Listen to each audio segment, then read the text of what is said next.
Okay guys, so here's the other concept, and I'm going to turn this on its head a little bit. We already know that at the surface, winds go towards the center with an area of low pressure, right? So it kind of collects towards the center. Well, if I've got too much mass here, it has to go somewhere, and that's how we get our vertical development, meaning that this is where we see our showers and thunderstorms.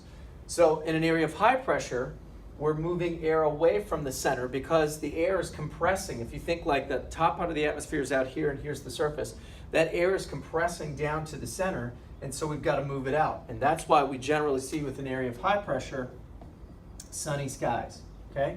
So now I'm going to flip that on its head. So we know that low pressure at the surface converges, and at the top part of the atmosphere, it actually moves away. Same thing with the high. It diverges, moves away at the surface, but it converges aloft. Well, what do I mean by that? Well, let me show you. So it looks like this. So we're going to start with the low. So if an area of low pressure is here, I'm pulling all of the air into the center, right? Well, if I have too much air in the center, it has to go somewhere. So that's where we start to develop our clouds and thunderstorms, okay? So all of that air is rising like this. Well, if it's moving up here, if it collects too much in the upper part of the atmosphere, we have to move it somewhere else, right? So it starts to diverge or move away. So the opposite of that happens for the area of high pressure. If there's all of this air that's coming in here and moving down, we're compressing the air.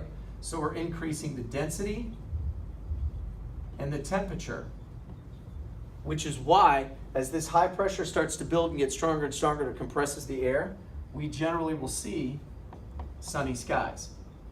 And so the air, because we have too much piling up near the surface, has to move away. Look at the relationship between the two. High pressure at the surface is pushing the air away from it, so that is moving towards this area of low pressure, while that area of low pressure is pulling the air in. Well, if I've got too much here, I have to move it out up top. If I have too little here because I'm pushing it away, I have to pull it in from up top. So you see, it can go out from here, moves in through here, moves in through here, and it's almost just like a big cycle.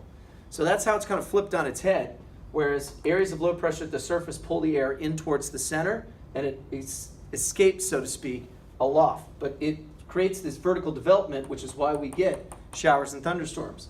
Meanwhile, air at the surface during a high pressure moves away, so we collect and pull more air from the upper part of the atmosphere, but as we push it down, as we increase the pressure, we're increasing the density and increasing the temperature, and we're clearing out the skies. We're not going to allow for any of that clouds to develop.